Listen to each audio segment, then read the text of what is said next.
Andoni, good afternoon. And another big day for the club, the official opening of the Performance Centre. You must feel pretty settled in here now. Yes, we've been really training here last weeks, and obviously we feel comfortable already. But it's good also, no, to do this official opening and also to create memories now that we will remember probably in a lot of years. I was there when we opened officially the new performance center, and I'm really happy to be here. Yeah. Team news for the weekend. Any changes from the Palace game? I think everyone that was available. The only one that probably we have some doubts is Lewis Cook. Lewis Cook has been struggling past weeks with some issues around his ankle. It's a kind of tendonitis, something like more chronic than something acute, but is not fully training 100%, and we will see, no, if he can arrive to the game. But it's the only one that is with some issues from the ones that were available, no. And apart from him, we continue with Ryan and Enes, that we know from surgeries that the season is out, and Sini that he's not going to be available this weekend also. The push for Europe, it's complicated, isn't it? Because we don't know what positions are going to be good enough to qualify for a competition. How do you approach that? I mean, I likely would say you just want to finish as good as possible, but it's nothing to aim for, is there? No, at the end, we don't know what's going to happen. What's going to be the position that gives you the access to Europe?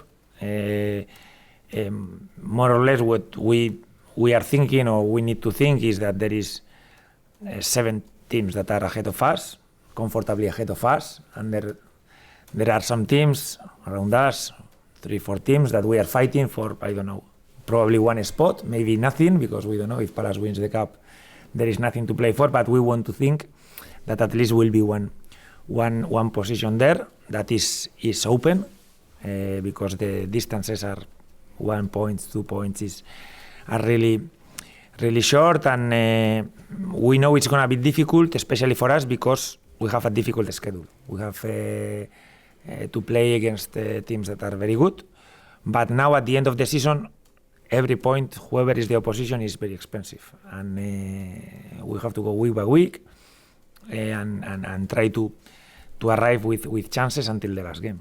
You say that gap is big, but that gap's only got bigger quite quickly. So you've got 5 games left, it can reduce quite quickly as well. So do you see those teams above you as more your rivals at the moment, all those teams you mentioned around? No, Brighton, Fulham? Probably the teams that we are fighting with are Brighton, Fulham, Brentford with the win the other day. Even Palace got a valuable point the other day against Arsenal. But when there are a lot of teams, no, fighting for just probably one position, you have to get good results. It's not like if you are average, probably you can get ahead of some of these teams, but you are not going to be the best of those teams. So you have to win games, and that's what we are going to try. Yes.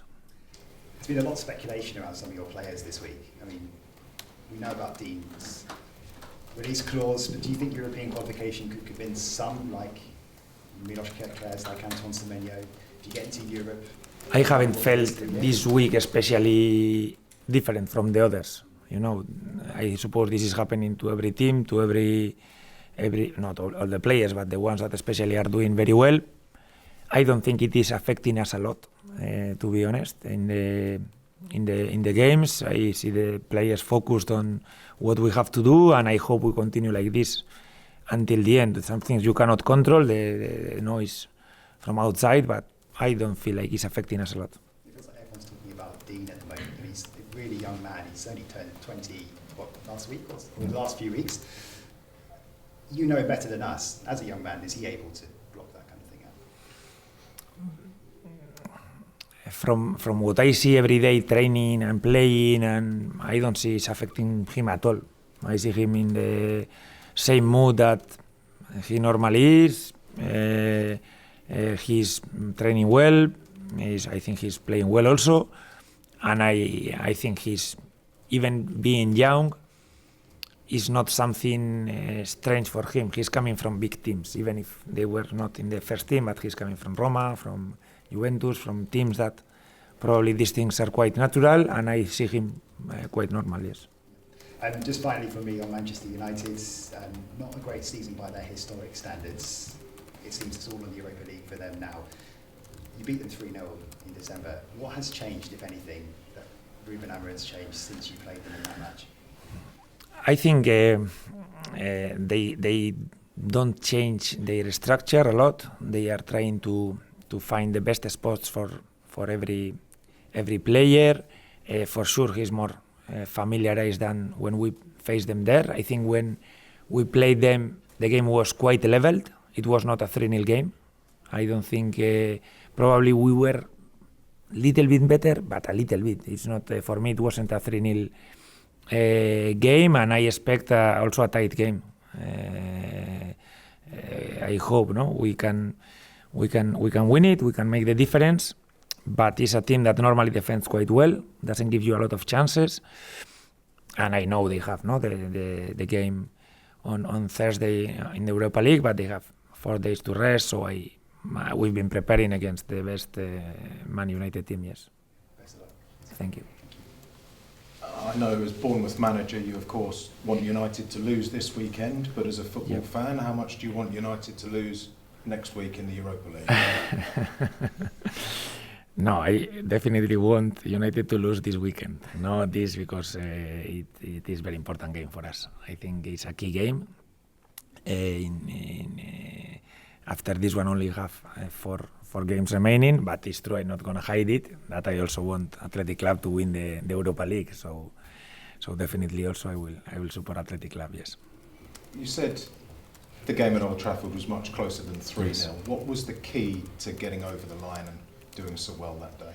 At the end, these are small margins. We scored from a set piece. That is always something that makes a difference outside of the run of the game sometimes. Just you take benefit from a good routine. I remember Dean's goals, and then gives you a little bit of advantage to play more comfortable. And second half was more about exploiting the spaces in behind. I think I remember the last goal, we countered quite well, but I also remember good chances from them. It's not like sometimes you win 3-0 and it was an easy game. And no, I don't remember the game like that. I think we were good, but also they had their chances, and we know it's going to be a difficult game. It's Man United, and they have very, very good players. That corner from Dean, have you waited too long for another goal from a corner? Yeah, it was actually a free kick. It was almost from that side, but it was a free kick. But it's true that probably we haven't scored as many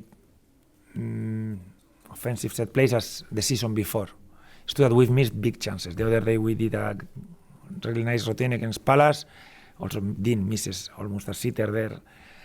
And I think we are having the chances, and if you see our stats from set plays offensively are quite good, but I think we should have scored more goals, yes. And just going back to the fact that United have got the Europa League game, from your point of view, what's your approach as a manager when you've got a league game where there's seemingly not a lot on it, and then just 3-4 days later a huge cup game? How do you approach those two? Do you play your strongest team to try to get some momentum? Do you rotate a little or a lot? How do you approach things? I don't know what they are going to do. I don't know. I suppose for them Thursday is very, very important, but I'm sure they want to beat us on Sunday also. And also Thursday is not like the second leg. It's the first leg. After they will have to wait another week, play the decisive game 1 week later. So we've prepared the game against we don't know obviously the players that are going to be against us, but we have prepared like they are going to put their strongest 11, whatever it is, that I'm not even, whatever he considers, yes, obviously. 2 weeks ago you sat there and you were quite unhappy at the sort of the quality of some of the goals you'd conceded recently. How pleased are you with back-to-back clean sheets? I'm really pleased. I'm really pleased with the clean sheets, because even the other day that we didn't finish happy with a point against Palace, they played with 11 the first half, and they didn't shot on target. And Palace is a dangerous team, and also we came from a very good defensive performance against Fulham, and at the end this gives you point. Against Fulham were 3, the other day against Palace it was 1, but you keep adding points, and if you are strong defensively, normally we create chances and we score our goals, and for me is what has given us a lot during the season. I think our defensive numbers have been really good, and that was the concern we had like some games before when we were conceding like cheap goals that have been uncharacteristic in us this season, I think.